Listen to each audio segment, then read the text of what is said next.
አንዳንድ ጊዜ ሰዎች ሰውነታቸውን ለመቀየር ሙከራ ሲያረጉ የምታዩት ሙከራ ከኮንፊውዥን ወይም ደግሞ ከዲያብሎስ ተጽዕኖ ስር በመሆናቸው የሚወሰኑት ውሳኔ ነው። ማንነታቸውን አክሴፕት እንዳያረጉት አእምሮአችሁ ውስጥ ስላለ አቲቲዩድ፣ አእምሮአችሁ ስላለ ጸባይ፣ አእምሮአችሁ ስላለ አመለካከት፣ አእምሮአችሁ ስላለ ባህሪ በሶስትነት ራሱን የሚገልጥ እንደሆነ አንድ አምላክ በመለኮትነት ስታወሩ አብ፣ ወልድ፣ መንፈስ ቅዱስ አሮጌውን ሰው ለውጡና እያለን ያለው ምንድነው? አዲሱን ሰው ልበሱ። አሮጌ ሰው አለ፣ አሮጌውን ሰው ለውጡት፣ ከዛ አዲሱን ሰው ልበሱ። ከሰማይ የወረደ እንጀራ በልታችሁ በሕይወት የምትኖሩበት እንጀራ እኔ ነኝ ይላል። የሰውዬ የሥጋውን ሊያበላል ነው ይላል። እንዲህ አይነት ትምህርት ኢየሱስ ብቻ ነው የሚያስተምረው። እነሱ የሚረዱት እንደ አንድ ሰው ነው፣ ግን አገባቡን መቀበል አልቻሉም። ፐርሰናሊቲውን ምን እንዲያደረገ እንደሆነ መቀበል አልቻሉም። ሳይገባቸው ነው አልፎ ሄዱ። እዚህ ምድር ላይ አትጨርሱም ሕይወት። ከዚህ ምድር የሚቀጥል ነገር አለ፣ መልክ አላችሁ፣ ዘላለም የሚባል። ስለዚህ ክቡር ነው ሰው። ጌታን እንኳን ባይቀበልም ክቡር ነው። መጽሐፍ ቅዱስ ደስ ይለኛል። በጌታ ለተቀበሉት አይደለም ክቡር ነው የሚለው፣ ሁሉን ለሁሉ። የእግዚአብሔር መልክ አንዱ ዘላለማዊነት። እኛ መጀመሪያ እንጂ ያለን መጨረሻ የለን። ትምህርት ቤት ላይ ያመጣችሁት ውጤት አይደለም፣ ዋጋችሁ እግዚአብሔር የሰጣችሁ ዋጋ ነው።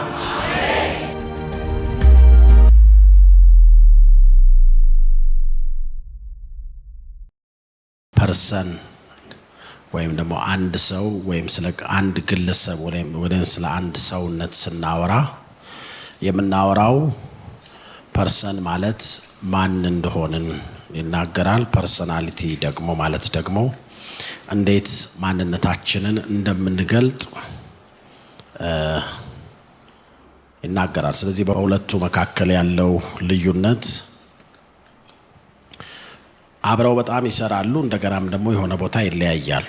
ስለዚህ ከፐርሰናሊቲ እና በፐርሰን መካከል ያለው ልዩነት መሰረታዊ የሆኑትን ነገሮች ማየት ጀምረን ነበረ። ስለዚህ ከዚህ ተነስተን በዋናው ልዩነት በአንድ ግለሰብ ወይም በፐርሰን እና በስብዕናው ወይም በፐርሰናሊቲ መካከል ፐርሰን ማለት ማን እንደሆነን ይናገራል። ሰውነት ቋሚና በእግዚአብሔር የተሰጠ ሲሆን ግለሰባዊነት ግን ምን ይላል ብለናል? ያድጋል። ወይም ደግሞ ፐርሰናሊቲ ያድጋል። ሰውነታችሁ ቋሚ እና በእግዚአብሔር የተሰጠ፣ ፐርሰናሊቲያችሁ ግን የሚያድግ የሚለወጥ፣ በመንፈስ ቅዱስ መቀየር የሚችል።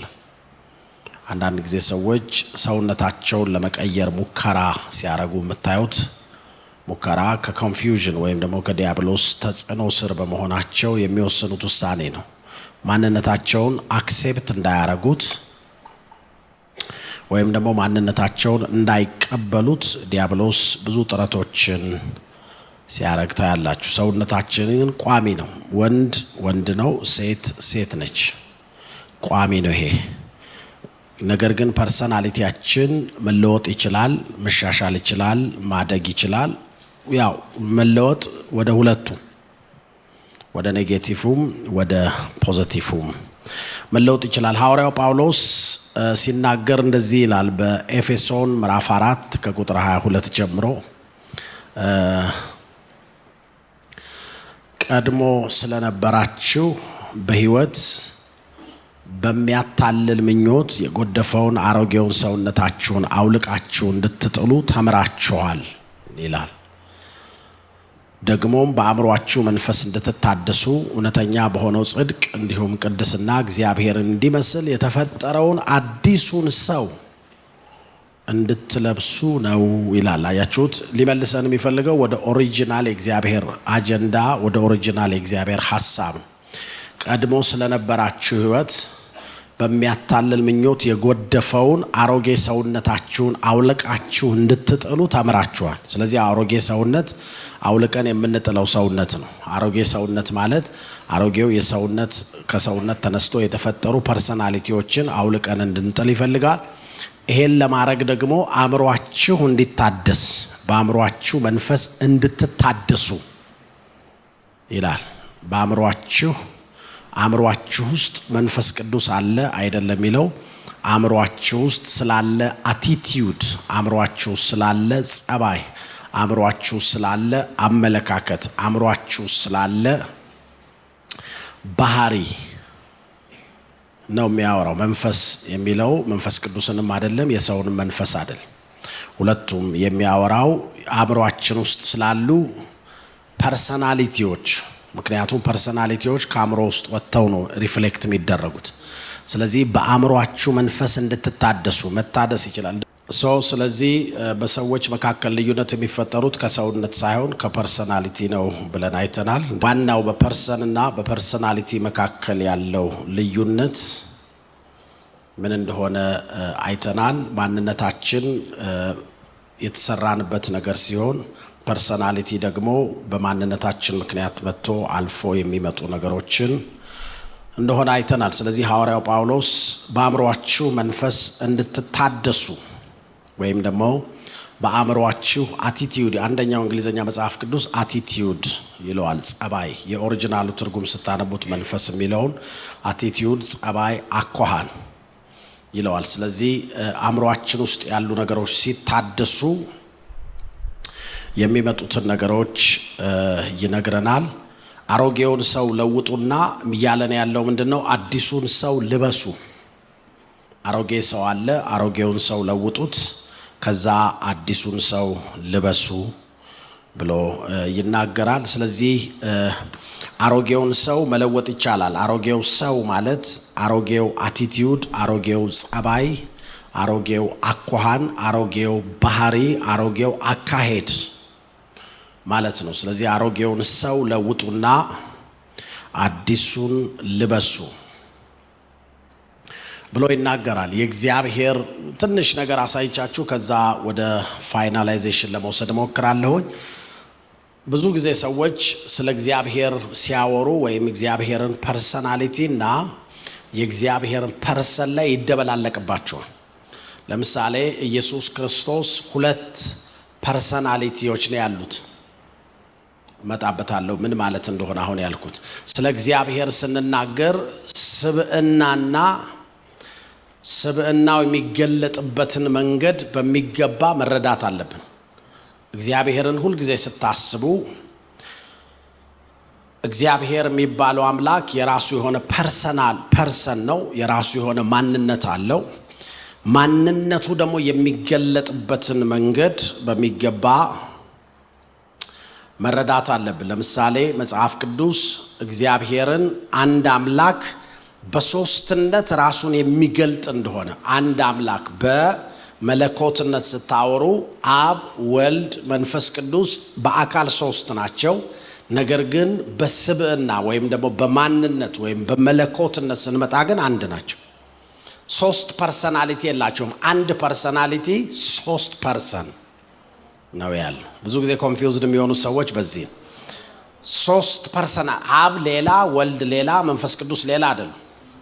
ፐርሰናሊቲያቸው አንድ ነው። በፐርሰን ደረጃ ግን ስታመጡት አብ ለብቻው ነው፣ ወልድ ለብቻው ነው፣ መንፈስ ቅዱስ ለብቻው። ብዙ ጊዜ ስላሴ በጣም ግራ ይገባዋል ብዙ ሰው። በቃ አሁን ቬሪ ሲምፕል አይደል? ምንም ግራ ያጋባም ይሄ አይደል? ሁለቱ ትምህርቶች ይሄ ካልገባችሁ ግን ኮንፊውዥኑ ይበዛል። ብዙ ሰው ስላሴ ብዙ አይገባኝም ይላል።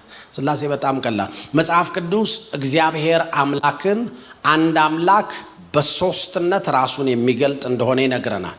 እነዚህ ሶስት አካላት ማን ማን ይባላሉ? መልሱልኝ እስቲ። አብ፣ ወልድ፣ መንፈስ ቅዱስ። አብ፣ ወልድ፣ መንፈስ ቅዱስ። ስለዚህ እግዚአብሔር አብ፣ እግዚአብሔር ወልድ፣ እግዚአብሔር መንፈስ ቅዱስ ይባላሉ። እነዚህ ሶስት ፐርሰኖች ናቸው። ፐርሰናሊቲ ላይ ስትመጡ ግን አብ፣ ወልድ፣ መንፈስ ቅዱስ አንድ ናቸው። ስለዚህ ይሄ በጣም ቬሪ ኢምፖርታንት ነው። መጽሐፍ ቅዱስ ማቴዎስ ምዕራፍ 28 ላይ ታውቁታላችሁ። ሂዱና በአብ በወልድና በመንፈስ ቅዱስ። አንዳንድ ጊዜ ሰዎች ሶስት ባይሆኑስ ይላሉ። መጽሐፍ ቅዱስ ሶስት ናቸው ይላል። ምንም ኮንፊውዥን የለውም። ሶስት ባይሆኑስ ምናምን የሚል ግርግር ውስጥ መግባት አያስፈልግም። ይኸው ሂዱና አሕዛብን ሁሉ በአብ በወልድና በመንፈስ ቅዱስ ስም ስሞች አይደሉም። ሶስት ፐርሰናሊቲዎች ስለሌሉ ሶስት አይደሉም። ስም አብ ወልድና መንፈስ ቅዱስ ስም እያጠመቃቸዋቸው ያዘዝኳችሁን ሁሉ እንዲጠብቁ እያስተማራቸዋቸው ምን አድርጓቸው ይላል? ደቀ መዛሙርት አድርጓቸው። ስለዚህ አብ ወልድና መንፈስ ቅዱስ ሶስት ኢንዲቪጁዋልስ ናቸው። ነገር ግን ፐርሰናሊቲያቸው አንድ ነው።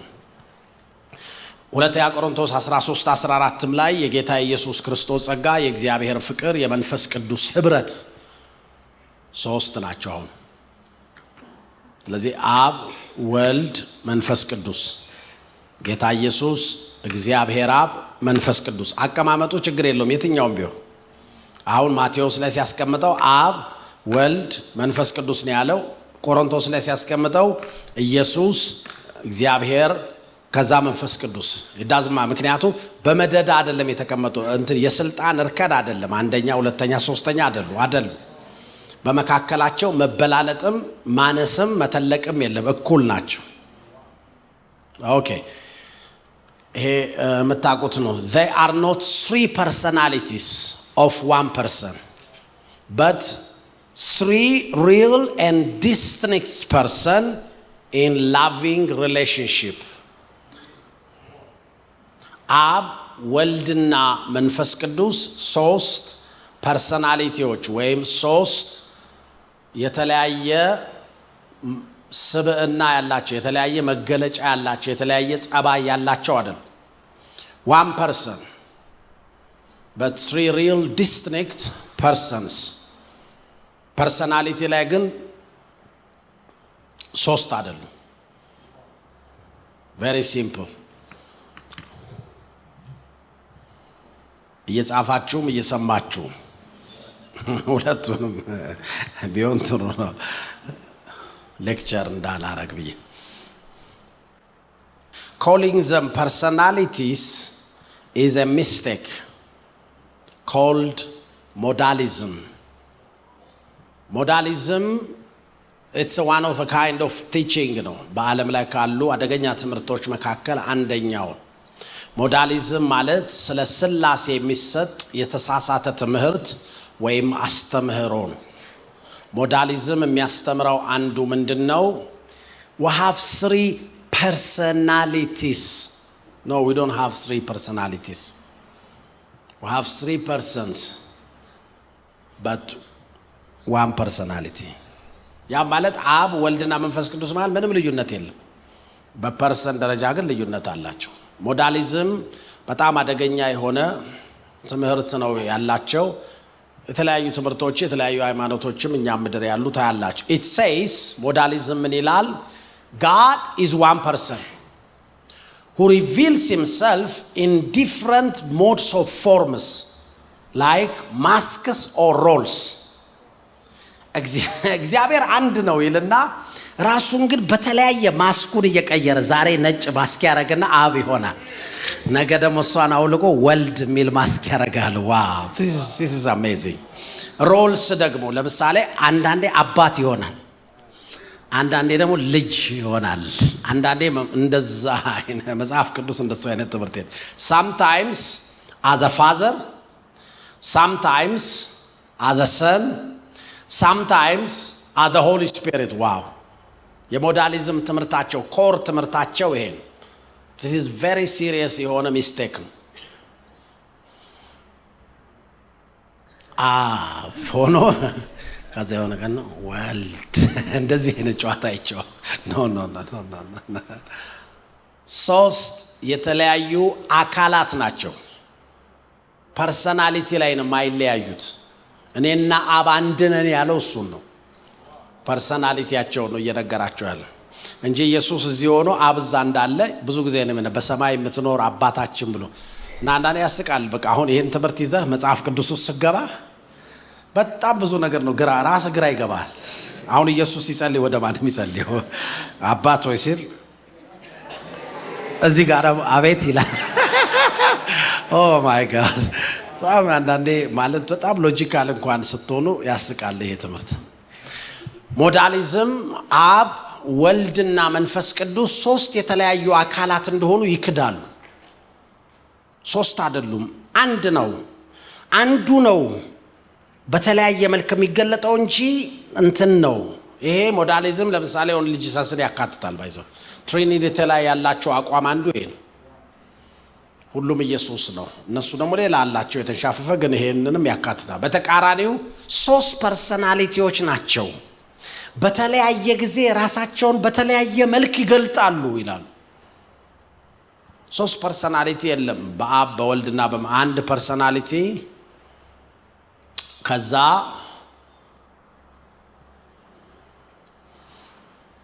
3 አካላት አሉ። ግልጽ ነው። ስንት አካል አለ? አየመለሳችሁልኝ። ስንት ፐርሰን አለ? ጌታ ኢየሱስ። ሞዳሊዝም እዚህም አለ መሰለኝ። አይታል አይደለ? አንዳንድ ሰው የተኛ እንደሆነ የምታውቀው በዚህ ነው። ኦኬ ስንት? እሺ እናጣራ ይሄን ነገር። እኛ ሞዳሊዝሞች እያለን ከምናወራ እዚህም ሊኖር ይችላል። ኦኬ ስንት አካል አለ? ማን ይባላሉ? ማን ይባላሉ? ከታች ወደ ላይ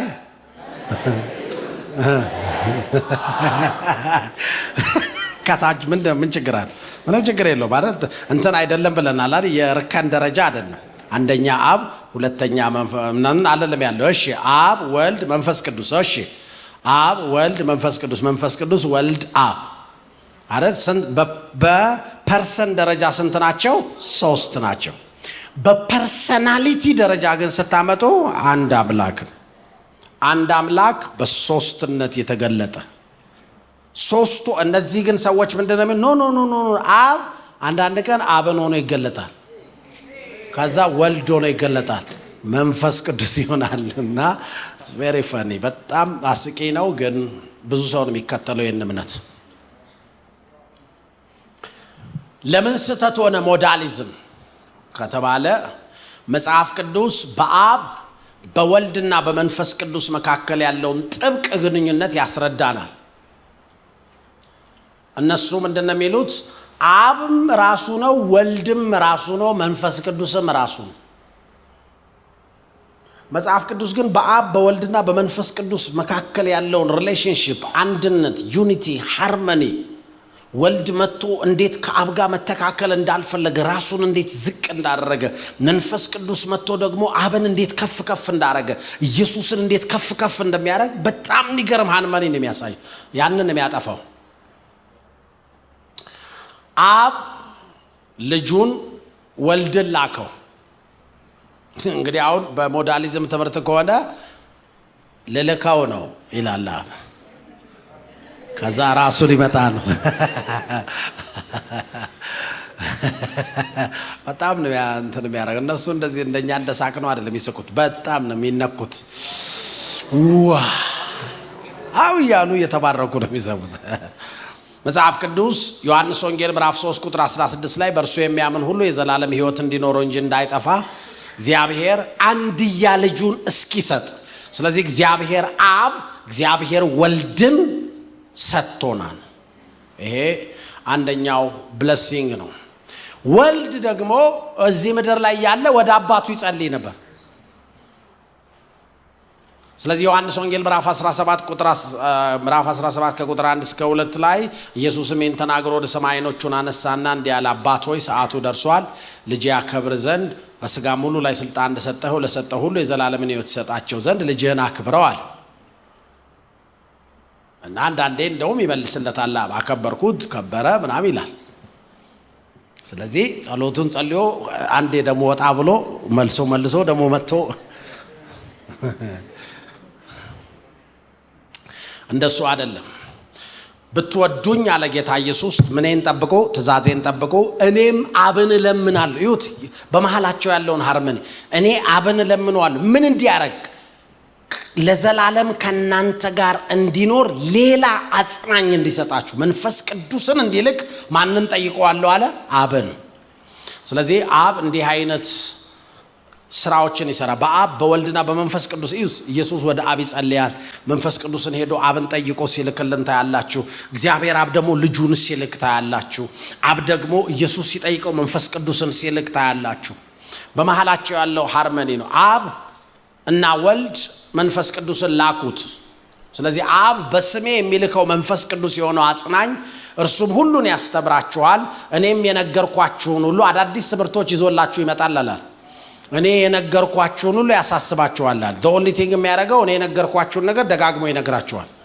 ታሴ አዲስ ተገለጠልኝ የሚለው ነገር የለው። ምክንያቱም የፐርሰናሊቲ ዲስኦርደር የለም። እዚህ የፐርሰናሊቲ መዘበራረቅ የለም። አንድ አይነት ነገር እየሰሩ ያሉት በሶስትነት ራሳቸውን ገልጠዋል እንጂ በዚህ በኩል ግን እየሰሩ ያሉት በጣም አስደናቂ ነገር ነው። ሞዳሊዝም እውነት ከሆነ ወይም ደግሞ ሞዳሊዝምን እንደው እንትን ከተቀበለው ኢየሱስ ወደ አብ መጸለዩ ወደ ራሱ መጸለዩ ማለቱ። ማንም ሰው ወደ ራሱ መጸለይ የለበትም። ምክንያቱም ወደ ራስ ለምን ተጸልያል? ሲጸልዩ ወደ ራሳችሁ በጣም እኮ ነው የሚያሳዝነው። እንዴት ነው ወደ ራሳችሁን ስንጸልይ?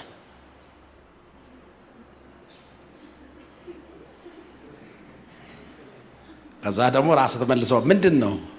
it becomes confusion። ይህ ከቃሉ እውነት ጋር ይጋጫል። በሰማይ እያለ ብዙ ያስተማረ ለዚህ ነው። በታሪክ በክርስትና ውስጥ በኒቂያ ጉባኤ በ325 ኤዲ ማለት ብዙ ስንት ሰው ያውቃል? ኤዲ ማለት እዛ ላይ ሳታዩ ምን ማለት ነው? ኤዲ ማለት after days ኦኬ እሺ ለማንኛውም ያው አስቀምጬላችኋል። በታሪክ በክርስትና ውስጥ በኒቂያ ጉባኤ በ325 ኤዲ means አንዮ ዶሚኒ የሚል ለላቲን ቃል ነው። in the year of our Lord ማለት ነው። the year after the birth of Christ Jesus BC የሚል አለ before Christ ማለት ነው። ይሄኛው ደግሞ ኢየሱስ ክርስቶስ ከተወለደበት ጊዜ ጀምሮ ያለው ሲዝን ነው የሚያመለክተው። ለሌላ ጊዜ አይ ነው ብዙ ሰው አፍተር ዴዝ የሚለው እንደሚያውቅ አፍተር ክራይስት በርዝ ማለት ነው። እቺ ቃለች ባይዘው ኤዲ የተባለችው አኖ ዶሚኒ የላቲን ወርድ ነው። ኤዲ ምን ማለት ነው? the year of our Lord ወይም the years after the birth of Christ Jesus ወይም Jesus Christ ከኢየሱስ ክርስቶስ ውልደት በኋላ ነገሮች እንደተቀየሩ ነው የሚነግራቸው። አቆጣጠርም ቀንም እንደተቀየረ። ስለዚህ በ325 በየበረካት ነች እሷ። በ325 በኒቂያ ጉባኤ ላይ የአንዱ ያወገዙት የሞዳሊዝምን ትምህርት ነው። 325 ማለት በቤተ ክርስቲያን ታሪክ ውስጥ እጅግ ወሳኝ የሆነ ስብሰባ የተደረገበት ጊዜ ነው። በቅርብ ጊዜ ኢየሱስ ክርስቶስ ማን ነው ብዬ ሳስተምር በዝርዝር ተናግሬዋለሁ። እዛ ላይ የኢየሱስ ክርስቶስ ማን ነው የሚለው ሲዲ ላይ ብትሰሙት ዝርዝር ነገር መስማት ትችላላችሁ። በዚህ በኒቂያ ጉባኤ ላይ በ325 ውሳኔ የወሰኑት ኮንፌሽናቸው one God in three distinct persons Father, Son and Spirit ብለው ነው የወሰኑት። one God in three distinct persons Father, Son and Spirit። ስለዚህ በ325 በኒቂያ ጉባኤ አባቶች የቤተ ክርስቲያን አባቶች ያወጁት አዋጅ ነው። ይሄ የኒቂያ ጉባኤ ማለት የቤተ ክርስቲያን መሰረታዊ የእምነት አቋም አንድ አምላክ በሶስት የተለያዩ ፐርሰናሊቲ ምንድነው ፐርሰኖች ብለው አስቀምጠውታል። ስለዚህ ይሄንን ክሊርሊ መያዝ ይቻላል። የሚያስተምሩት እነዚህ ሞዳሊዝሞች የሚያስተምሩት እግዚአብሔርን እንደ መሪ ተዋናይ ሶስት ገጸ ባህሪያትን የለበሰ ነው ብለው መሪ ተዋናይ ነው እግዚአብሔር ይላሉ። ከዛ ሶስት ገጸ ባህሪዎችን እየለበሰ ይጫወታል። አንዳንድ ጊዜ አንድ ሰው ራሱ ሁለት ባህሪ ሶስት ባህሪ ይጫወታል አይደል? የተለያዩ ቲያትሮች ላይ ድራማዎች ልክ እንደሱ ነው የሚያስረዱት። ግን ይሄ እንደሱ አይደለም ያወራው መጽሐፍ ቅዱስ። እንደሱ አይነት ትምህርት የለው። የሚያስተምሩት ትምህርት ውስጥ ማስክ አንድ አባት ነው ይላል። ማስክ ሁለት ልጅ ነው ይላል። ማስክ ሶስት መንፈስ ነው ይላል። መንፈስ ቅዱስ በተለያዩ ማስኮች ውስጥ ይገለጣል ይላል። ማስክ አንድ አባት ማስክ አንድን ሲያረግ አባት ነው። ማስክ ሁለትን ሲያረግ ልጅ ነው። ማስክ እንደሱ አይደለም፣ በፍጹም እንደሱ አይደለም። ሶስቱ ዲፈረንት እንትኖችና ፐርሰኖች ናቸው። አብ ራሱን ችሎ፣ ወልድ ራሱን ችሎ፣ መንፈስ ቅዱስ ራሱን ችሎ ፐርሰናሊቲ ላይ ሲመጡ ነው አንድ የሚሆኑት እንጂ ማስክ አንድ አብ ሆኖ ማስክ ሁለት ላይ ልጅ ሆኖ ማስክ ሶስት ላይ መንፈስ ቅዱስ እንደሱ አይነት ጨዋታ የለም። አንዳንዴ ሥላሴን ለመረዳት ሰዎች በሚያደርጉት ጥረት ነው ባይዘዌ እንደዚህ አይነት ነገር ውስጥ ቢገቡት። በጣም ሲምፕሊ ከመረዳት ይልቅ ለመፈላሰፍ በሚያደርጉት ጥረት ውስጥ አስደናቂ ማስክ ትምህርቶች ይዘው ይመጣል። ነገር ግን እውነታው ሥላሴ ማለት አንድ አክተር በሶስት ማስክ አይደለም። ሥላሴ ማለት ሶስት አካላት ዘላለማዊ እኩል የሆኑ አንድ አምላክ ማለት ነው።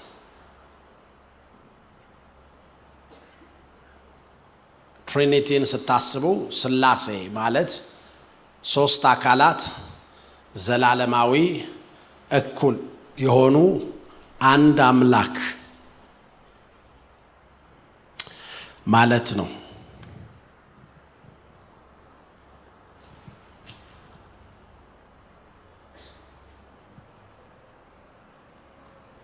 እውነታው ሥላሴ የሚለው ሐሳብ አንድ አክተር በሶስት ማስክ አይደለም።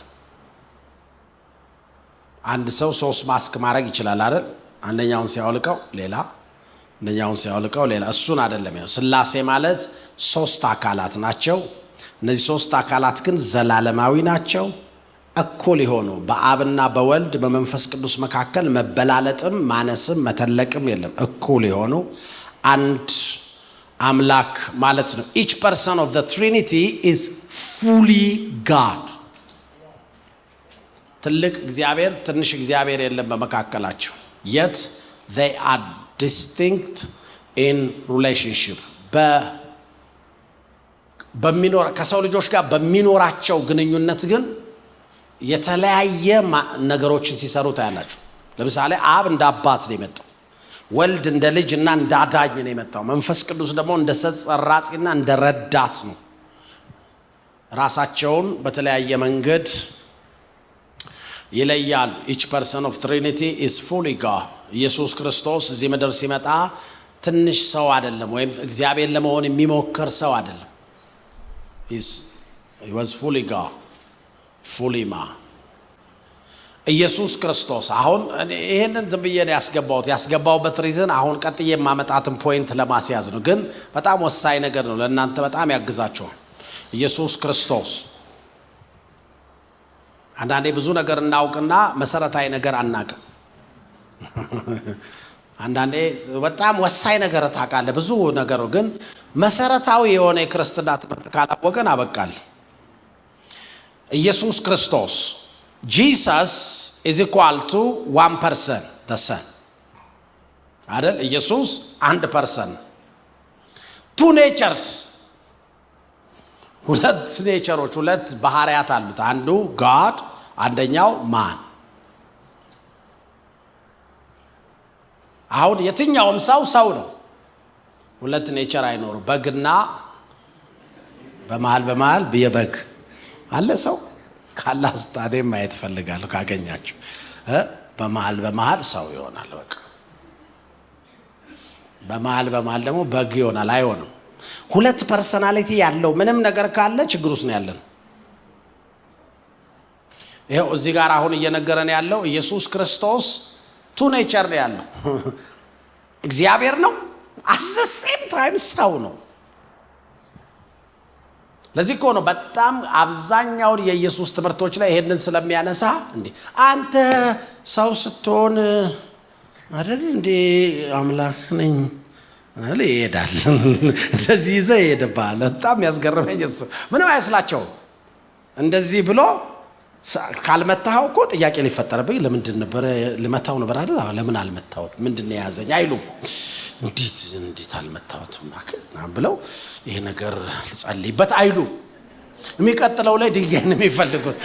አንስቶ አሁንም ቢሄድ ግድ የለም ጠፋባቸው ሁሉ ይላል። ይጠፋል ማለት ያወራው የለም ምን አይመስላችሁ? ከደነዘዝክ ምንም አይመስልም። በቃ አትደንዝዝ እንጂ ከደነዘዘ ሰው ብዙ ነገር ነው የሚሆነው። ለክ ያውትና ይጠፋል። ከዛ ጠፍቶባቸው ሲሄድ ያውታል። ምንም አይመስላችሁ። የሚቀጥለውም ላይ ቀን መተው ያንኑ ትምህርት ክርክር ይጀምራል። እኛ መንገል አንተ ሰው ስትሆን ራስን አምላክ ስላረክ ነው እንጂ ስለፈወስክ አንገልህ የሚሉት ኤቭሪ ዴይ። እሱ ሁል ጊዜ ሁለት ፐርሰናሊቲዎችን ይናገራል፣ ሁለት ኔቸሮችን ያወራል። እግዚአብሔር ነኝ ይላል።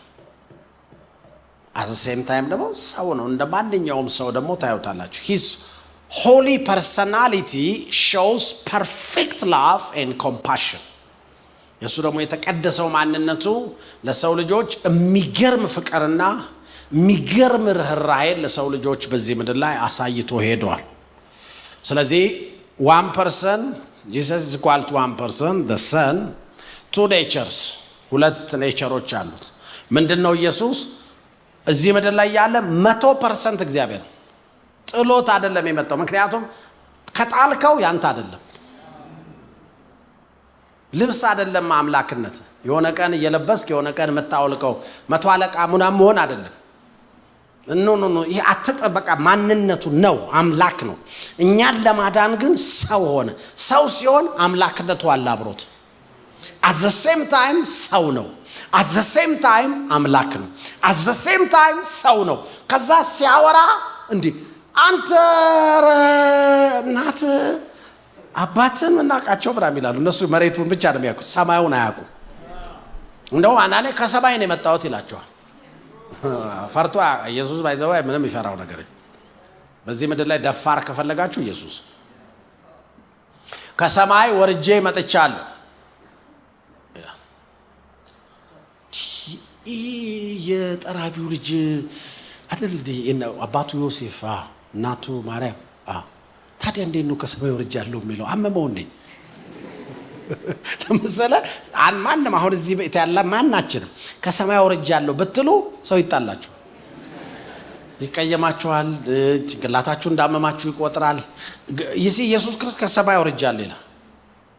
ከሰማይ ከዛ አንድ ቀን ምግብ ስለ ምግብ ሲያወሩት ከሰማይ የወረደ እንጀራ በልታችሁ በህይወት የምትኖሩበት እንጀራ እኔ ነኝ ይላል። የሰውዬ የስጋውን ሊያበላል ነው ይላል። እንዲህ አይነት ትምህርት ኢየሱስ ብቻ ነው የሚያስተምረው። ለምን እነሱ የሚረዱት እንደ አንድ ሰው ነው፣ ግን አገባቡን መቀበል አልቻሉም። ፐርሰናሊቲውን ምን እንዲያደረገ እንደሆነ መቀበል አልቻሉም። ሳይገባቸው ነው አልፎ ሄዱ። ኢቭን ከሞተ በኋላ ያ አሳች ሲጠሩት ራሱ በጣም ይገርምሻል ተለውጫለሁ አይሉ። ያ አሳች ሳይሞት በፊት ስቲል እንደበቃ እሱ ሞቶ እነሱ ስቲል በዛው አምሮ ነው ያሉት። ዛሬም ድረስ ዛሬም ብትሄዱ አይሁዶች ጋር እንደሱ ነው የሚሏቸው። no he was a good man, no yeah he was Jew but he's not God, no ነው የሚሏቸው። እኛ ድነን ድጋሚ ይመጣል ብለን እየጠበቀን ነው፣ እነሱ መሲህ ይመጣል እያሉ እየጠበቁ። አትተኛ በጌታ በኢየሱስ። አያችሁት? አንዳንድ ሰው ሲተኛ የሚተኛው አተኛኝ የሚብራራ አይደል። እንደዚህ አይነት እንቅልፍ ይቅርባችሁ። እያንዳንዱ ሰው በእግዚአብሔር መልክ ተፈጥሯል። በኦሪት ዘፍጥረት ምዕራፍ 1 ቁጥር 27 ላይ እግዚአብሔር ሰውን በመልኩ ፈጠረ ብሎ ይናገራል። ስለዚህ እያንዳንዳችን በእግዚአብሔር መልክ ተፈጥረናል። ስለዚህ የእግዚአብሔር መልክ አለባችሁ። እግዚአብሔር የሚመስለው እናንተን ነው። ሌላ ቦታ መሄድ የለባችሁም። እግዚአብሔር የሚመስለው ጓደኛችሁን ማለት የለባችሁም። እኔን ነው ማለት ያለባችሁ። he looks like me። እሷም ራሷ ትበል።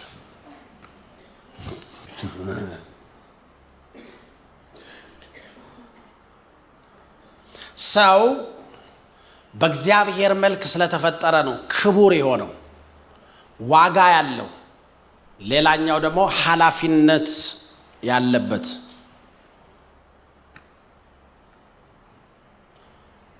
በእግዚአብሔር መልክ ስለተፈጠራችሁ ዘላለም ነው የምትኖሩት። ለዛ ነው ወደ ጌታ ኢየሱስ የመጣ ነው። እዚህ ምድር ላይ አትጨርሱም ህይወት። ከዚህ ምድር የሚቀጥል ነገር አለ። መልክ አላችሁ ዘላለም የሚባል የእግዚአብሔር መልክ አንዱ ዘላለማዊነት። እኛ መጀመሪያ እንጂ ያለን መጨረሻ የለንም። የስ ከዚህ ስጋ ውስጥ ወጥተን አንድ ቀን እንሄዳለን። እሱ ማለት ጨረሳችሁ ማለት አይደለም። እሱ ማለት ትነዱት የነበረውን ራቫቱ ቀይራችሁ ሌላ ራቫቱ ለመንዳት ቀየራችሁ ማለት ነው። ሌላ ትርጉም የለውም። ትነዱት የነበረውን ባዲ አውልቃችሁ ሌላ ባዲ ልትለብሱ ነው እንጂ መኖር አቆማችሁ ማለት አይደለም። የሞተ የትኛው የምታውቁት ሰው አልሞተም። የሞተው ከኛ መካከል ለዚህ ፊዚካል ዓለም ብቻ ነው እንጂ ለሚቀጥለው ዓለም አይኑ ተከፈተ። ለዚህ ነው መጽሐፍ ቅዱስ ከስጋ መለየት በጌታ ፊት መሆን ነው ይላል። ከዚህኛው ምድር ከሞት እዛኛው ምድር ላይ ትበራለህ። አሜን። ስለዚህ ምን ይሆናል? አውቶማቲካሊ አይናችን ይከፈታል። ስለዚህ ከስጋ ዋንስ ወጣህ ማለት ከዚህ ስጋ ውስጥ ኢሚዲየትሊ ደረስክ ማለት ነው። የሚገርም ነው። ከሰማይ ለመድረስ ፈጣኑ መንገድ ከዚህ ስጋ ውስጥ መውጣት። ሰምታችኋል ያልኩት። ስለዚህ አውቶማቲካሊ ስትወጣ ከዚህ ስጋ ውስጥ በወጣበት ጊዜ ጳውሎስ ሲናገር ሁለተኛ ቆሮንቶስ ምዕራፍ 5 ላይ በስጋ መለየት በጌታ ዘንድ መሆን ይላል። ጌታ ፊት ነው።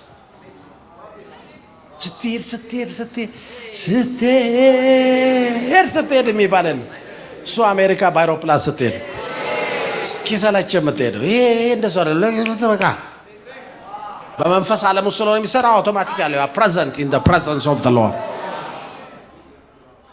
ለዚህ ነው ጌታ ኢየሱስን የተቀበልነው። ከዛ የሱ ካልሆንኩ ምን ሆናለሁ? ትጠፋለህ በፊቱ። ስለዚህ ወደሚቀጥለው ዘመን ወደዛኛው ጨለማው እንትን ይቀላቀላል። ሲኦል ውስጥ ባይዘው ሰላም አይደለም። ይሳደባሉ፣ ይጮዋሉ፣ ይራገማሉ። every kind of ነገር ያረጋሉ፣ ይራገማሉ። ለምን? ዋይ ሳፈር እያረጉ ያ ደግሞ ቀን የለውም ብለህ መቀጠል ነው። በዛ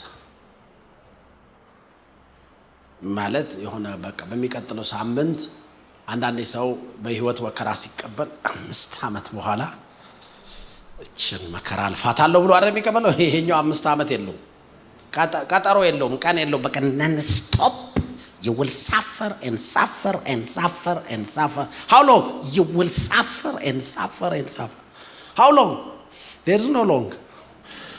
You will continue suffering. እስከ መቼ ነው? ምንም መለቂያ የለውም።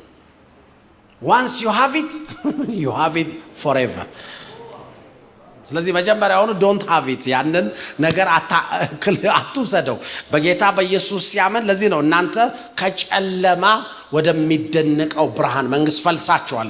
አይሴ ፈለስንኛ ኦሬዲ ፈልሰን። ልክ ጌታን ሲቀበል ሰው መፍለስ ነው። ምን ቀየራችሁ? ኪንግደም የእግዚአብሔር መንግስት ውስጥ ገባችሁ። የእግዚአብሔር ልጆች ሆናችሁ የእግዚአብሔርን ኔቸር ተካፈላችሁ። ድሮ ኃጢአተኛ ኔቸር ነበረን፣ አሁን የእግዚአብሔር ኔቸር ውስጣችናል። ስለዚህ ክቡር ነው ሰው ጌታን እንኳን ባይቀበልም ክቡር ነው። መጽሐፍ ቅዱስ ደስ ይለኛል። በጌታ ለተቀበሉት አይደለም ክቡር ነው የሚለው ሁሉን ለሁሉም ሰው ይላል ክቡር ሆኖ ሳለ አያውቅም ይላል። እንደሚጠፋ እንስሳ መሰለ ይላል። ሰው ክቡር ነው። ለምን? የእግዚአብሔር መልክ አለበት። ሲያየው እግዚአብሔር መልኩን ያ ሰውን ለምንድን ነው ሰይጣን የማይወደው? ሰውን ሲያይ ሰይጣን እግዚአብሔርን ስለሚያይ ልክ ሲያይ እግዚአብሔርን ያየዋልና ደስ አትለው። ኦልዌይስ የምታስታውሰው ሰው አንዳንድ ሰዎች ስታዋቸው የሆነ ሰው ትዝ ይላቸዋል አይደለ? ለምሳሌ የሆነ መዝሙር ስትሰሙ የሆነ ኢንሲደንት የሆነ ነገር ትዝ ይላቸዋል። የሆኑ ነገሮች ከሆነ ነገር ጋር ሪሌት ያደርጉበት። ሰውን ሁልጊዜ ሲያይ ዲያብሎስ እግዚአብሔርን ያያል። ማጥፋት አለብኝ እነዚህንማ ማጥፋት አለብኝ ትዝ ይለዋል። የሆነ ዋንስ አፖን ታይም እግዚአብሔር ቤት ይሰራ ነበር። በአባቱ ፊት በእግዚአብሔር ፊት ያስመልክ ነበር ጠፍቶ ከመውጣቱ በፊት። ስለዚህ ኤቭሪ ታይም አንተን ሲያይ እናንተ ያ ህዝብና በዛ ያገር እያልክ ስትሄድ ዲያብሎስ ጌሶዬ አንቺ ምንም አይመስልሽም፣ ግን ለዲያብሎስ መቃጠያ ነሽ። ሲያይሽ ራሱ በስጨት ነው የሚለው። እግዚአብሔርን ያያል። አንቺ ቁመቴ አላረዘመም፣ ቁመቴ እንትኔ አፍንጫዬ አልቀጠነልኝም፣ እንትኔ በዚህ በኩል አልረዘመም ይላል። እሱ ዲያብሎስ አንቺን እያየ ቀጠል ይላል። አንቺ ደግሞ ራስሽን እያየሽ ተቃጥያለሽ። ኧረ ሁላችንም ተቃጥለን ልክ አይሆንም እንዴ? ሲያያችሁ የእግዚአብሔር ማስታወሻዎች ናቸው። አንተን አይቶ ዲያብሎስ እግዚአብሔርን ያስታውሳል። ስለዚህ ምን ላድርግ? አክሴፕት ዩርሰልፍ፣ ራስሽን ተቀበዩ። ዋጋ ያላችሁ ናችሁ። ዋጋ አለሽ። ዋጋችሁ ፕሊዝ፣ ዋጋችሁ የስ በኋላ ትንሽ ነካካዋለሁ፣ ግን ዋጋችሁ ፐርሰናሊቲያችሁ ላይ መሆን የለበትም። ፐርሰኑ ላይ ነው መሆን ያለበት። ዋጋችሁ እግዚአብሔር ዋጋችሁ ነው ያለው ነው መሆን ያለበት።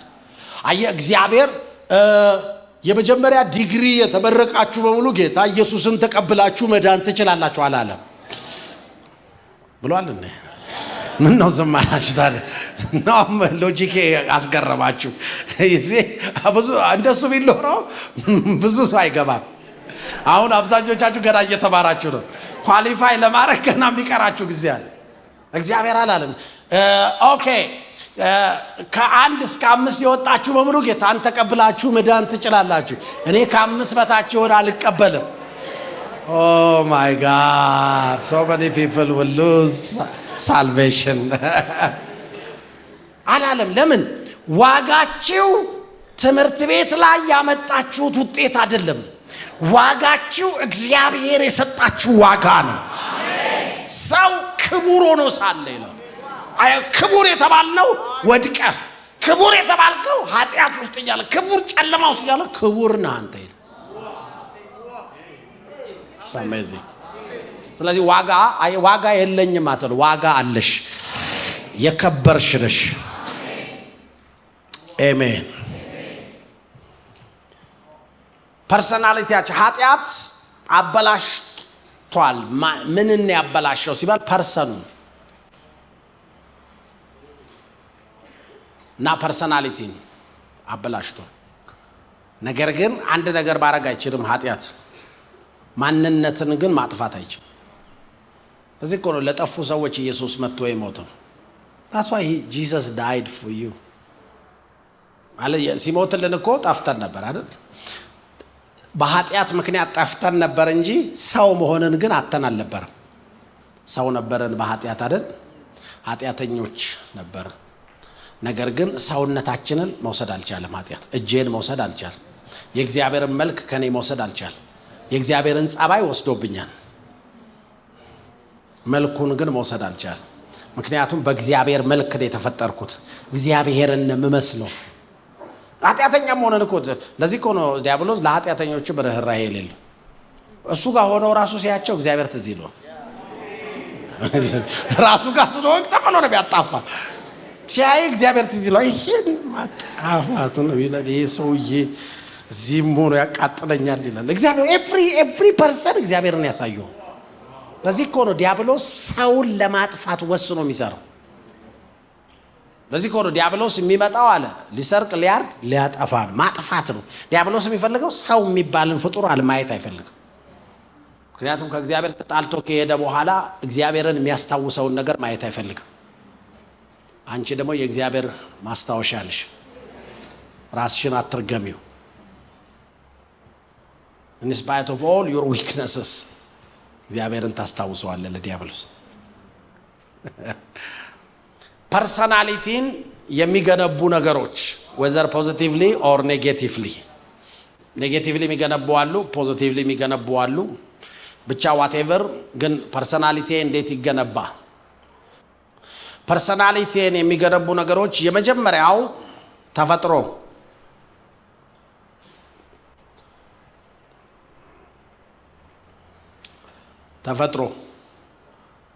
by the way ፐርሰናሊቲያችሁ ውስጥ የቤተሰቦቻችሁ ነገር አለ። በዲኤንኤ ሼር ያደርጓቸዋል። ድምጽ አይደል? ለነገሮች የምትሰጧቸውን ነገሮች ኤቭሪቲንግ ሼር ያደርጓቸዋል ከቤተሰብ። ምንም ማድረግ አትችሉም።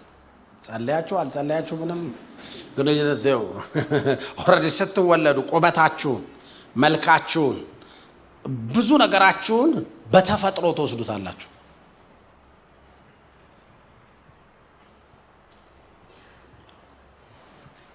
ለምሳሌ ሰውን መውደድ ከሆነ ይውል ባይዘው በብለድ ውስጥ ይመጣል። ቤተሰቦቻቸው ሰው የሚወዱ ከሆነ ኤግዛክትሊ ነው ልጆቹም ላይ ያንን ታየዋል። በደም ውስጥ ነው የሚመጣው፣ በተፈጥሮ ይመጣ። ይሄ ቴምፐረመንት የምንለው ነገር። ሁለተኛው ባህልና አስተዳደግ። ሌላኛው ፐርሰናሊቲ የሚገነባበት፣ ስብዕናችን እየተገነባ የሚሄድበት፣ ጸባያችን እየመጣ የሚሄድበት። ሰውየው፣ ሴትዮዋ አንዳንድ ባልና ሚስቶች ሲጠሯቸው ነው ባልየው ሰውየው አለ ይላል። ስሙ ራሱ ትዝ አይላትም። ሴትየቱ አንድ ወዳጅ ያለ ሲደወልለት ይሄን ስልክ ማንሳት አለብኝ ይላል። ከሄድ ኦፊስ ነው ይላል። ከሚስቴ ማለት ነው። የሄድ ኦፊስ ስልክ ነው። አንዴ ይላል። ሄሎ ሄድ ኦፊስ። ባህልና አስተዳደግ ካልቸር ኤንድ አፕብሪንጊንግ ማለት የምናድግባቸው ባህሎች፣ የምናድግባቸው አስተዳደጎች፣ የምናድግባቸው አትሞስፌሮች እነሱ የኛን ይሄ የሚኖረንን ፐርሰናሊቲ እየገነቡ ይሄዳል። ሞስትሊ እግዚአብሔራዊ አይደሉም። ስለዚህ እያፈረስን መስራት ያለብን ብዙ ነገር አለ። ጥሩ ነገር አለው፣ በአብዛኛው ግን እግዚአብሔራዊ አይደሉም። ሌላኛው ምርጫና ልማድ ነው። የምንመርጣቸው ቾይዞች፣ የምናደርጋቸው ሀቢቶቻችን፣ ልማዶቻችን እነሱ ብዙ ጊዜ የሚገነቡት ነገር አለ። የምትመርጧቸው ፊልሞች ፐርሰናሊቲያችሁን የመገንባት አቅም ስላላቸው መጠንቀቅ አለባቸው። ለምሳሌ አንዳንድ ሰዎች ፈሪ የሚሆኑት ከሚያዋቸው ፊልሞች የተነሳ ኦልዌይዝ በተዘጋ በር ውስጥ የሚገባ የሆረር ፊልም ያያሉ። ማለት እንደዚህ መጀመሪያ ሰው ነበር፣ አንዳንድ ይገርመኛል። ሰው ነበረ፣ ልክ አንተ በሩ ስትዘጋው ዝልግልግ ነገር ይሆናል። ካይ ምን አሳየ አንተ በነፃ ዋዩ ሳፈር ራሱ ያደከው በስንት መከራ ነው። እንደገና በቪዲዮ መከራ አንታያል። ከዛ ሌሊት የሆነ ነገር በበር ሲገባ ታያል። ቀን ኑሮ ያስቸግራል።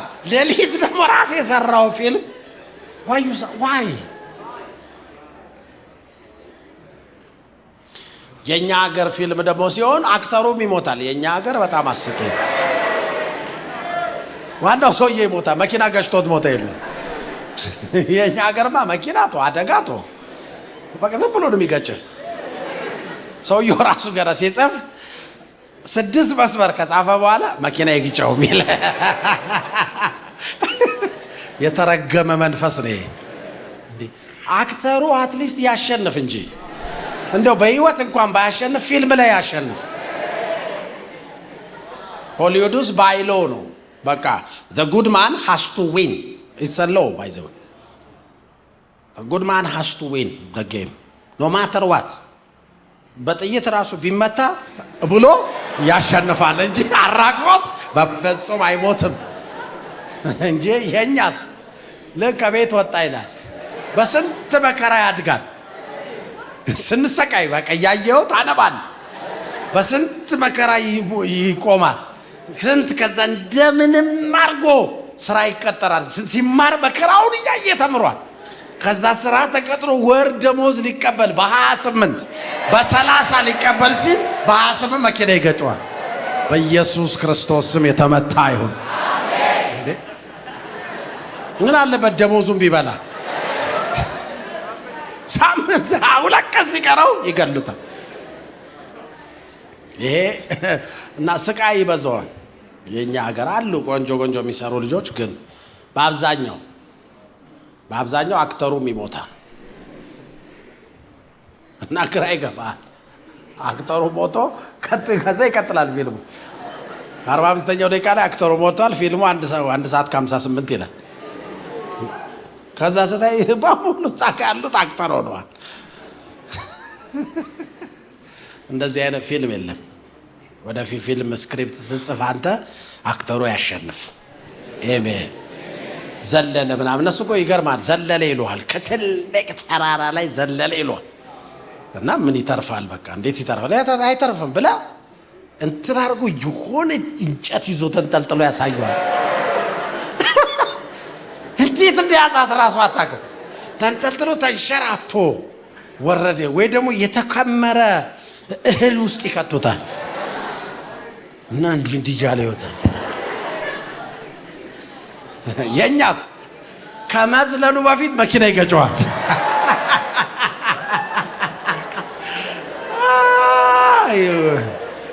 የኛ እኮ ሰው አይገለው፣ መኪና ነው የሚገለው። ወይ ደግሞ በቃ ተምሮ ለፍቶ ደክሞ እናቱን ለማኖር በቃ ጥሮ እናቱን እንትን አድርጎ ትምህርት ቤት ተምሮ ስራ ገብቶ ሲል እናቱ ሞተች ይሉ ምን አለበት እንደው ትንሽ 3 ወር እንኳን ብትፈቅድልን እናቱ ሞተች ብሎ ሲያዝን በቃ። ምክንያቱም እኛ በጣም በማሳዘን ነው። ለዚህ ነው ሲኒማው ሰው አይመጣም ይላሉ። መቼም አንመጣም እንዴ በስንት ምናዝንበት ጉዳይ አለ። እንደገና አንተ ደግሞ እንደገና የሌለ ታሪክ እየፈጠርክ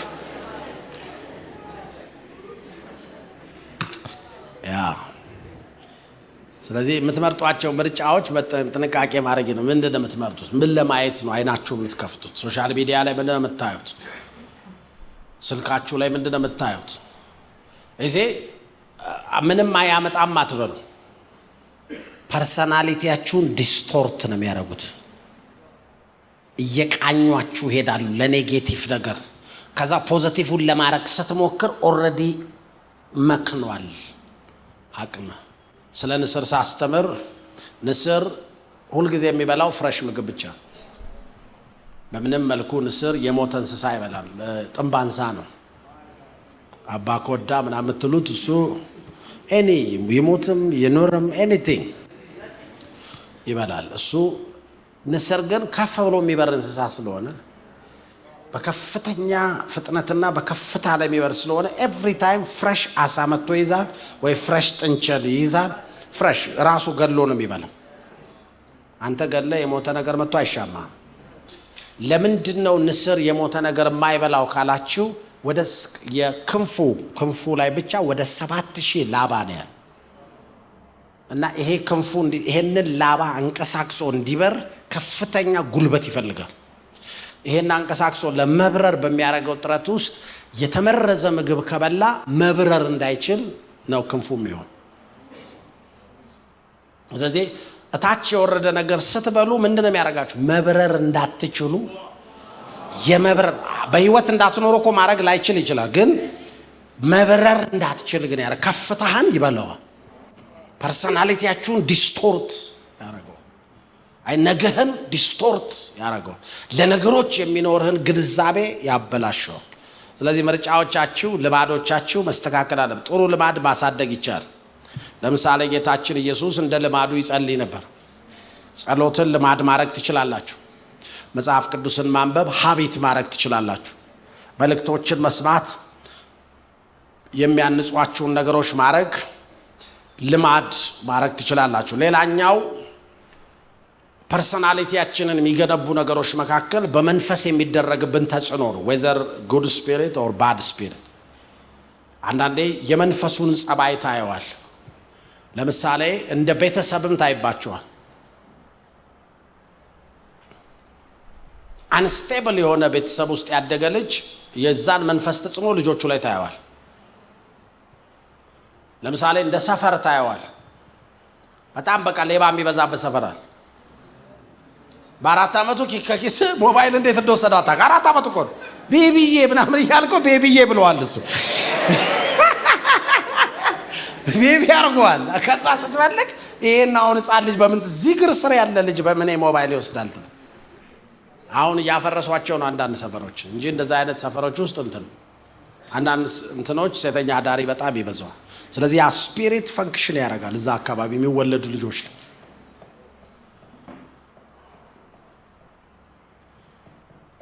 መንፈስ ቅዱስ ደግሞ መልካም ተጽዕኖ ያደርጋል። አሜን። ፌሎሺፕ የምናደርገው ለዚህ ነው። ምን ጸልየው ለዛ ነው። መጸለይ የፋራዎች አይደለም። እኔ መጸለይ አልችልም አትበሉ። ማንም ሰው መጸለይ የሚችል የለም። መጸለይ ተምሮ ሰምታችኋል። ለመጸለይ መጸለይ ነው። ለመጸለይ እኔ መጸለይ አልችልም። መጸለይ ምንድነው? መጸለይ መቻ ለመጸለይ መቻል ስለ ጸሎት ያስተማርኩት ሲዲ ላይ ስሙት። አንድ ሰው መሮጥ አልችልም ካላችሁ ምንድነው ማድረግ የምትመክሩት? መሮጥ የማይችል ሰው ምንድነው ማድረግ ያለበት? ስለ ቁጭ ብሎ ስለ ሩጫ ማጥናት ይችላል። ጥሩ ነው። ምንም ቲዮሬቲካሊ ቆንጆ መረጃ ይኖረዋል። አሯሯጥ፣ ግራ አጣጣል፣ አነሳስ፣ አወራረድ፣ ሰበርሰካ ሚሉትን አሯሯጦች መማር ይችላል።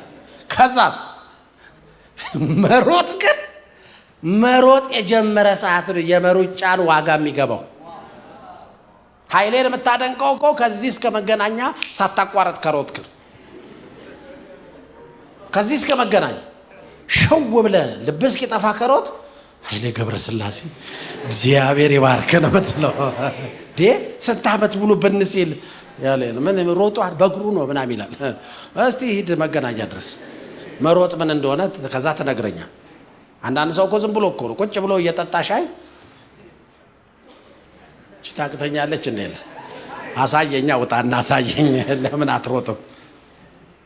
አጭት መንፈስ የሚያረግብን ተጽዕኖ አንዳንድ ቦታ ላይ ለምሳሌ አንዳንድ እንደ ካልቸርም ማየት ይቻላል። ለምሳሌ በደቡብ ክልል ውስጥ ያለ ካልቸር አለ ያለን እንትን አለ። አንዳንድ ክልሎች ላይ ያለን ሰሜን ላይ የምታዩት አለ፣ ምስራቅ ላይ፣ ምዕራብ ላይ፣ መሃል ላይ፣ ዳር ላይ፣ አንዳንድ ክንፍ ምዕራብ ምስራቅ ላይ በጣም ይገርም ታያላችሁ። ልክ የመንፈሱን ጸባይ በሰው ላይ ታየዋል። የመንፈሱን ጸባይ ለምሳሌ በቃ አንዳንዱ ጨፈራ የሚወድ ድም ካለ የለም በቃ ድም እኮ ነው ማለት እንትን ኪቦርድ የሚነካው ልጅ ዝም ብሎ ነው ሲል አልተጀመረም ይላል። እኔ እኮ ሊጀመር ነው ብዬ ነው ለመሰለው ኦሬዲ የዛ የመንፈስ ተጽዕኖ በሙዚቃ ነው የሚገለጠው። አንዳንዱ ጋር ደግሞ በመብላት ነው የሚገለጠው።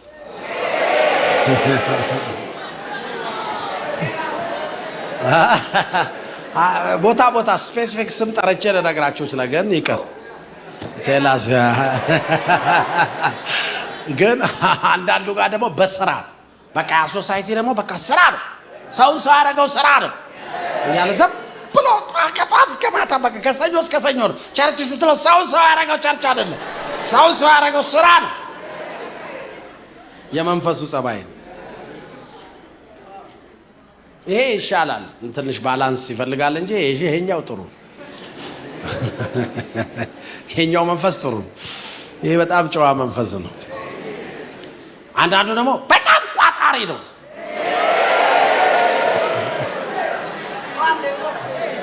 ቋጣሪ መንፈስ ነው። ምንም አይሰጥም። አሁን ዲክ ሲገባ በቃ አወጣው ትላል።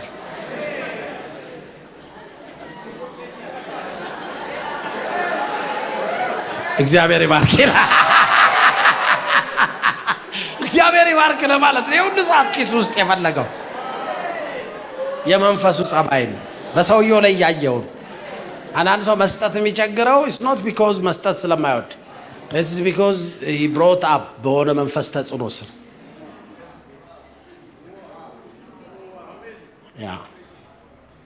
መስጠት አይወድ ገንዘብ በጣም ይወዳል። አንዳንዱ ደግሞ እንደ አሁን እኛ ሀገር ስማቸውን በጠራም እችላለሁ ብዙ ችግር የለውም። ግን እንደው አንዳንድ ሰው እንዳይቀየም አንዳንዱ ደግሞ በቃ ሌባ ነው። በቃ ሁሉም በቃ አባትየው ልጅየው ልጅም ሁሉም ነጋዴ ናቸው። ሁሉም ሰርቀው ነው የሚገቡት። ምንም ኦሪጂናል ነገር የላቸው። ሁሉም ፌክ ነው። መንጃ ፈቃዱ ራሱ ኦሪጂናል አይደለም። የመኪናው ሊብሬ ፌክ ነው። የቤት ውስጥ ካርታ ፌክ ነው። የሱቁ እንትን ፌክ ነው። ሁሉ በቃ በደማቸው ውስጥ ነው ያለው። በቃ ከየት ነው የሚመጣው? ይሄ ከመንፈሱ ተጽዕኖ ነው። እና ሰዎች ከተለያየ መንፈስ ተጽዕኖ ስለሆነ ወጥተን ወደ ጌታ ቤት የምንመጣው you have to understand ምን ውስጥ እንደነበራችሁ ምን አይነት ተጽዕኖ። ለምሳሌ አንዳንድ ቤት ውስጥ መሃን ነው ጠቅላላ ቤት አይወልዱም፣ ያገባሉ አይወልዱም። አንዳንድ ቤት ውስጥ ደግሞ ያገባሉ ከ3 ዓመት በኋላ ወደ ቤት ይመለሳል። ወደ ቤት ይመለሳል ፈተው አንድ ላይ ነው የሚኖሩት። ጠፋው አይደል ጥያችሁ ምናምን ይላል።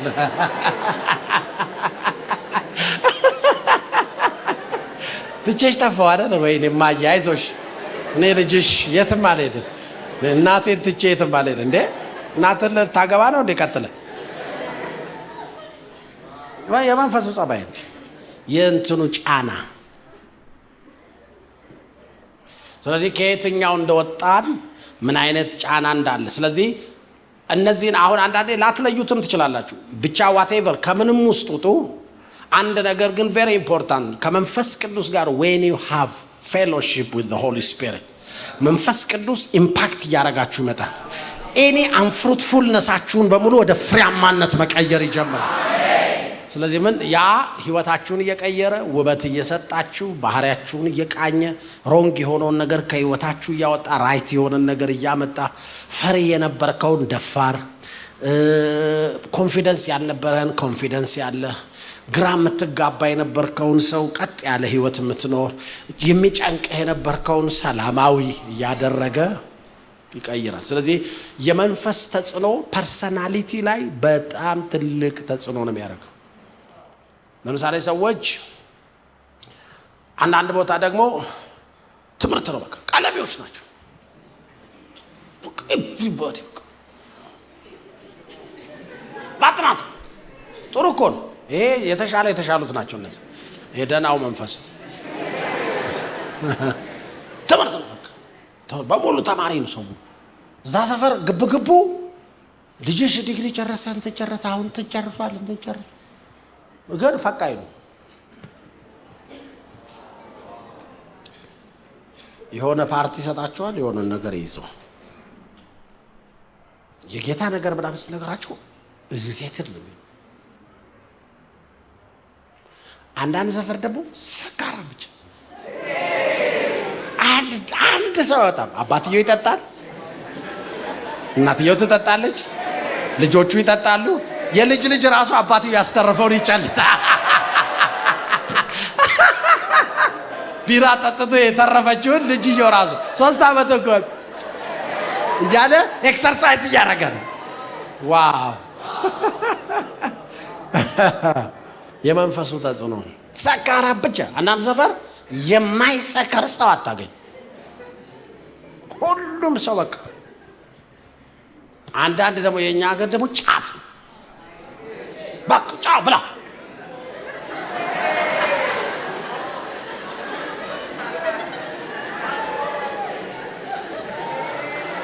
እያለ ኤቭሪባዲ አይኑ እንደፈጠጠ ነው። ከንፈሮ እንደዚህ እንደረዘመ ነው። ኢቭን ሽማግሌዎች ጥርስ ከሌላቸው ፈጭተው ይቀመዋል እንጂ አያቆሉ። አሁን በተራቸው ቦታውን ጠራዋል። ኢትዮጵያ ውስጥ ያለውን ነው የምነግራችሁ። ስለዚህ ከየአቅጣጫው አይደል የወጣ ነው። እኛ የሚዋጋችሁን ነገር ማወቅ አለባችሁ። ስለዚህ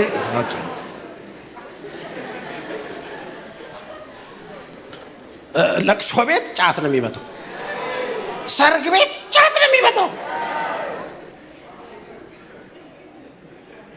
ልጁ መቃም የሚጀምረው መቼ ነው? ተረግዞ እያለ ገና እናቱ ማጸን እያለ ጫቱን ነው የሚቀመው። ልክ ብቅ ሲል አጤሬራ ትሰጠዋለች። አጤሬራ ምን እንደሆነ ያ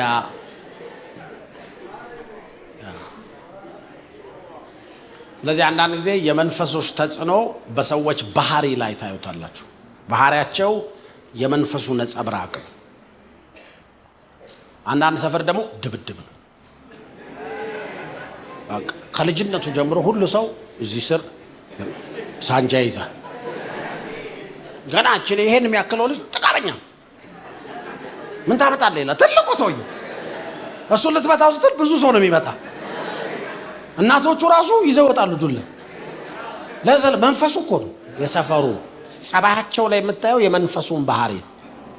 እናንተ ደግሞ የእግዚአብሔር ልጆች ናችሁ። አየ የአባትሽን ባህሪ ልታሳይ የመንፈስ ቅዱስን ባህሪ ልታሳዩ ነው የተጠራችሁት። አሜን። ስለዚህ መጽሐፍ ቅዱስ የመንፈስ ፍሬ ይላል ገላትያ ምዕራፍ 2 ከቁጥር 22 እስከ 23፣ ምዕራፍ 5 መንፈስ ፍሬ ግን ፍቅር። እሱ መንፈስ ቅዱስ ሲመጣ የፍቅር መንፈስ ነው፣ የደስታ መንፈስ ነው፣ የሰላም መንፈስ ነው፣ የትዕግስት፣ የቸርነት፣ የበጎነት፣ የእምነት፣ የህዋሃት ራስን የመግዛት መንፈስ።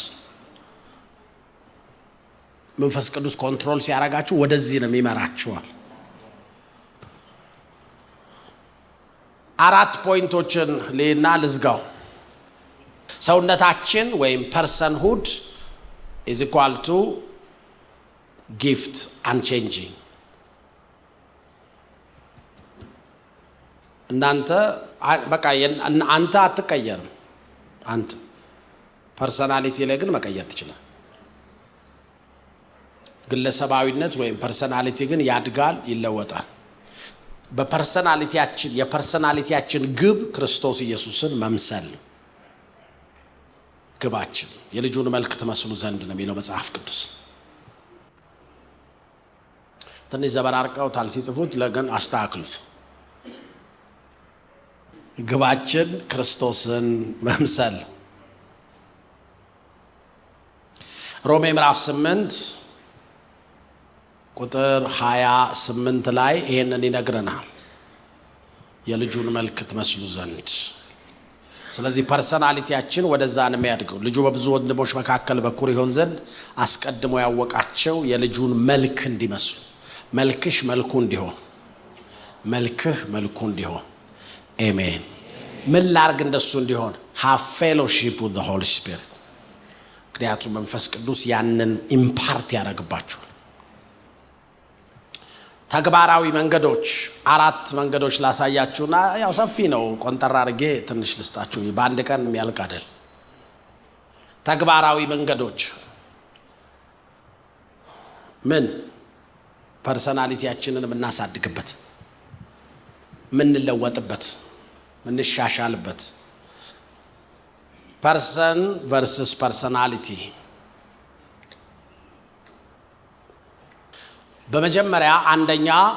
በመጀመሪያ ማንነት፣ በሁለተኛ ግለሰባዊነት።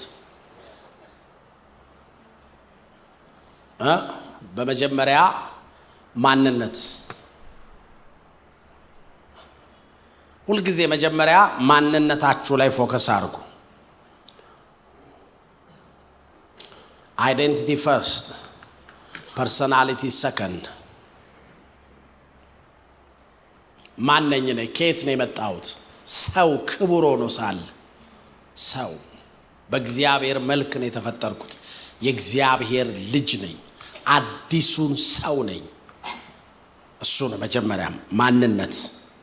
ዜን ከማንነት ውስጥ የሚወጣ ፐርሰናሊቲ። ሰምታችኋል? ያ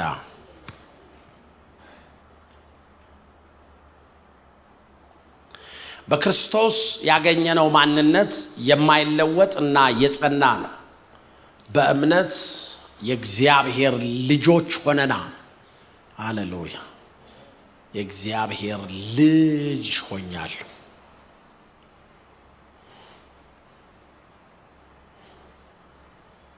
ማንነታችሁ አይለወጥም። you are a new creation።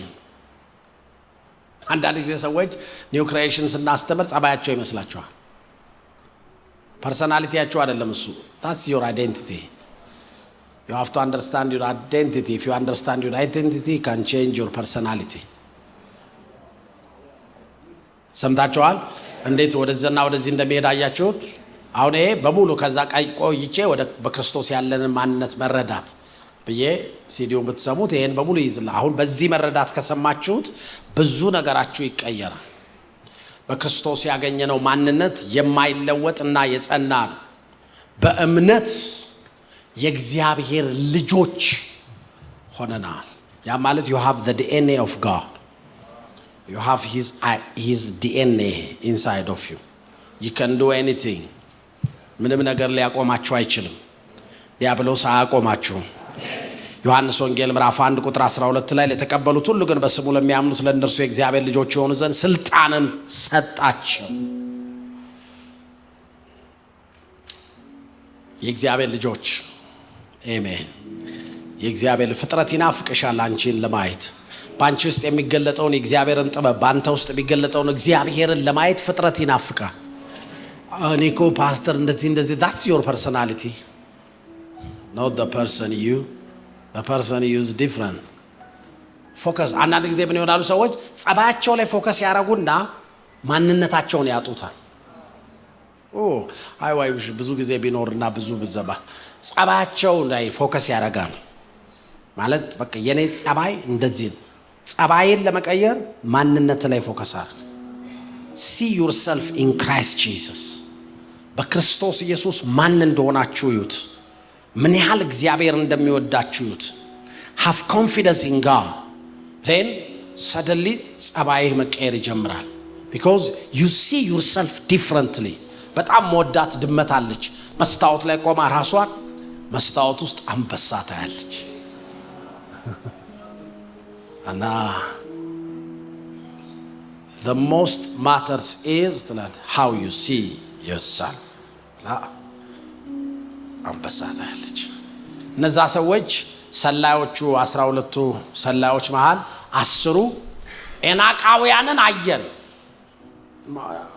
አሁን ኤናቃውያን እኮ የሉም ብሎ አይደለም እግዚአብሔር የላካቸው። ረጃጅሞች ናቸው። ያውቃል እግዚአብሔርም ሰምቷል። 3 ሜትር ከምናምን ደሞ ከተማቸው የተመሸገ ነው። ጠላቱን ከፍ ከፍ የሚያደርግ ሰው ከሱ ጋር አጥቷል። ምክንያቱም ማንነቱ ላይ መዘባረቅ ያለበት እና አሉ ከኛ ውስጥ ወጣንና እነሱ ውስጥ ገባን እና እነሱ ውስጥ ሆነ በእነሱ አይን በኩል ራሳችንን ስናየው እኛ እንዳንበጦች ነበርናል። ከዛ ደስ ቢለኝ እነሱም ያዩን እንዲሁ ነዋል። እኛ ራሳችንን በእነሱ አይን ስናየው አንበጣንን አለን፣ እነሱም ሲያዩን ያዩን እንዳንበጣ ነዋል። ምክንያቱም ዲያብሎስ የሚያይ አንተ ራስህን ነኝ ብለህ እንደምታየው። ካሌብና ኢያሱ ግን ህዝቡን ጸጥ አሰኙና አትፍሯቸው፣ ጥላቸው ከላያቸው ላይ ተገፏል። እግዚአብሔር ከወደደን ወተትና ማር የምታስፈስስ ምድር ይሰጠናል። በእግዚአብሔር ላይ አታምጹ። ከዛ እግዚአብሔር ባሪያዬ ካሌብና ኢያሱ ብቻ ይገባሉ፣ ሌሎቻችሁን አላቃችሁም። ለምን? አንድ አይነት ነገር ነው ያዩት፣ ሁለት አይነት መነጽር ነው ያደረጉት። ከየት አመጡት እይታቸውን? ለፐርሰኑ ያላቸው መረዳት ትልቅ ስለሆነ ፐርሰናሊቲያቸው ሁለት አይነት ነው። አንና ማንነታችንን በትክክል ከተረዳ ነው ነገሮችን ስታይ ትልቅ የምትለው ነገር አይኖርም። ለምሳሌ አንድን ሰው 1 ሚሊዮን ስትለው አሁን ለብዙ ወጣቶች 1 ሚሊዮን ብር ሲባል ድንግጥ ነው የምንለው። ምክንያቱም ስፋር አይደል? አሁን በእናንተ ሌቭል ትረስት ሚ የሆነ ቀን ቁጥር ነው። አሜን። ሰምታችኋል? የሆነ ቀን just a number that's it። ምንም የለውም just number ነው። እግዚአብሔር ቀስ እያለ throughout the process ውስጥ ያሳደጋቸው ይሄዳል። see it nothing is impossible። አሁን ካለውበት ሌቭል ሳጋር አሁን መጨረሻ ላይ ለመድረስ ብዙ እርምጃ አለ። ቀደም ዶክተር እናንተ ደግሞ እዚህ ያላችሁ አለ ፊት ለፊት እናንተን ሁሉ ማለፍ አለብኛል፣ ግን ፍጻሜን ሳየው አይኔን ጨፍኜ መሄድ ብቻ ነው እና እዚህ ጋር ብዙ የሚገጫጭ ነገር ይኖራል፣ ግን አልፈው ትሄዳል። it's because አንተ እኔ የእግዚአብሔር ልጅ ነን። አሜን። እናሸንፋለን ካለ እናሸንፋለን። ሁለተኛ ድካማችንን ለመለወጥ አልችልም ብለን አናስተባብል። don't give excuse። ብዙ ሰው ችግሩ ኤክስኪውዝ ይወዳል። ድካማችንን ለመለወጥ አልችልም ብለን አናስተባብል።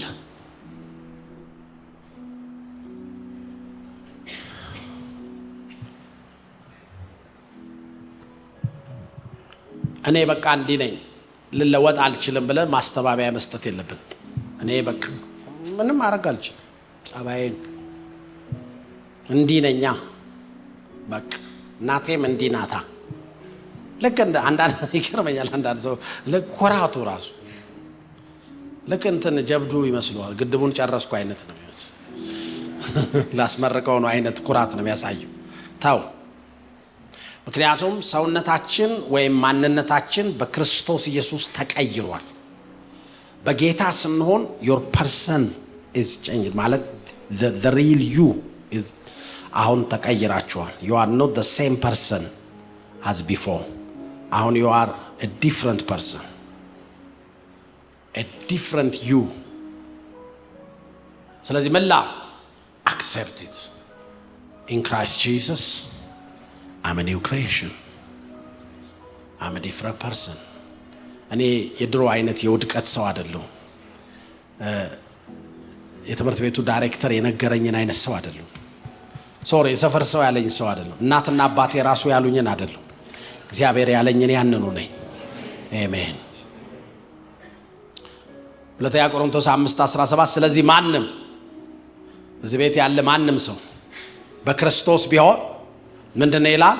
አዲስ ፍጥረት ነው። አሮጌው ነገር ምን ብሏል? አልፏል። እነሆ ሁሉም ምን ሆኗል?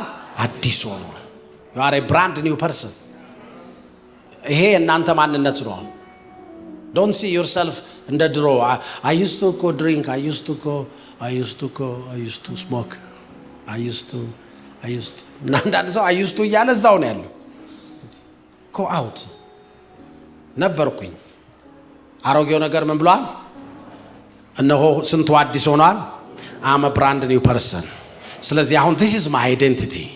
I'm a brand new person። ያንን ካነሳውት ማነሳው ለሰዎች ለማስተማሪያ ከሆነ ብቻ ከዛ ውጪ I don't have any ራሱ ሚሞሪው ውስጥ ራሱ የለም፣ አልፏል። passed away. you are a new creature ማለት creation አዲስ ሰው ናችሁ ይላል። ስለዚህ አሁን ከዚህ አይዴንቲቲ ተነስተን then personality build እናደርጋለን። ከምን ከአዲሱ ማንነት ተነስተን። ሶስተኛ መንፈስ ቅዱስ ክርስቲያናዊ ባህሪ እንዲፈጥርብን እንፍቀድ። መንፈስ ቅዱስ ክርስቲያናዊ ባህሪ እንዲፈጥርብን ዋው very practical እና very easy። 72 ነጥብ አልሰጠዋችሁ። very easy 4 ነጥብ። እንዴት አርጋችሁ ፐርሰናሊቲያችሁን ዲቨሎፕ ማድረግ ትችላላችሁ? መንፈስ ቅዱስ ክርስቲያናዊ ባህሪ እንዲፈጥርብን እንፍቀድ። መንፈስ ቅዱስን ፍቀዱለት በሕይወታችሁ። ሎርድ አይ ፌሎሺፕ እናደርገው። ለዛ have time with the Holy Spirit. when you have time, don't watch movie always. just ማረጉ መዝሙር ክፈቱና pray. just keep quiet and wait until the Lord will appear to you. Holy Spirit, I'm waiting for you. I know. okay ስለዚህ ከመንፈስ ቅዱስ ጋር have fellowship with the Holy Ghost። ለማንኛውም ገላትያ ምዕራፍ 5 ከቁጥር መንፈስ ቅዱስ ከማንነታችን ላይ ተነስቶ ግለሰባዊነታችንን ወይም ጸባያችንን ይቀይራል። ገላትያ 5 ቁጥር 22 እና 23 ደጋግሜ አንስቼዋለሁ ይህን ጥቅስ። አራተኛው መሆን ያለብን የቡድን ልዩነትን በሚያከብሩና በክርስቶስ ባለ አንድነት በሚያምኑ መሃል ነው።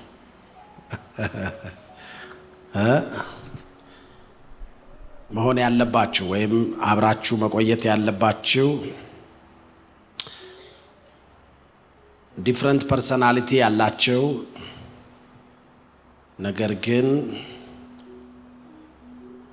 ልዩነትን በሚያከብሩና በክርስቶስ ባለ አንድነት በሚያምኑ ሰዎች መሃል ነው መሆን ያለብን።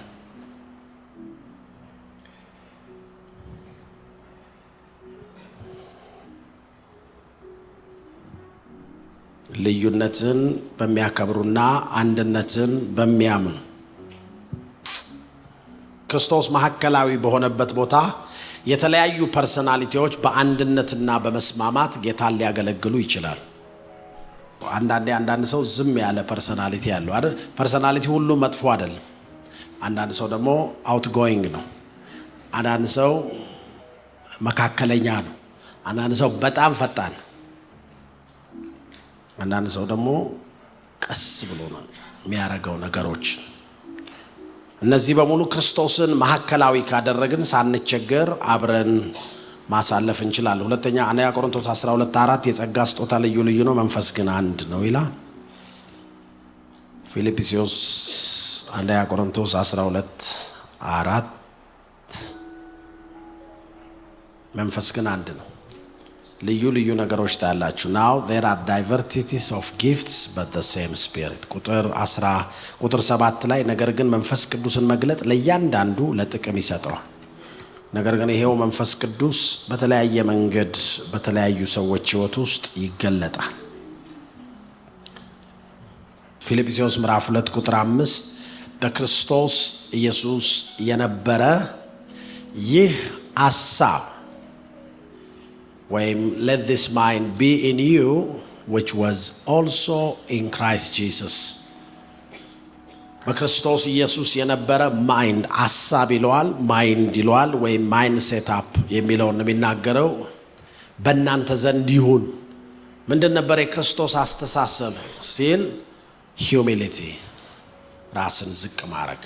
ሁልጊዜ ራሱን ዝቅ አድርጎ ነው። ለራሱ ዝቅተኛ ግምት ስላለው አይደለም፣ ራሱን ግን ሃምብል ያደርግ ነበር። አንዳንድ ጊዜ ራሳቸውን ዝቅ አድርጉ ስትሏቸው ሰዎች ለራሳቸው ዝቅተኛ ግምት መስጠት ይመስላቸው ነው።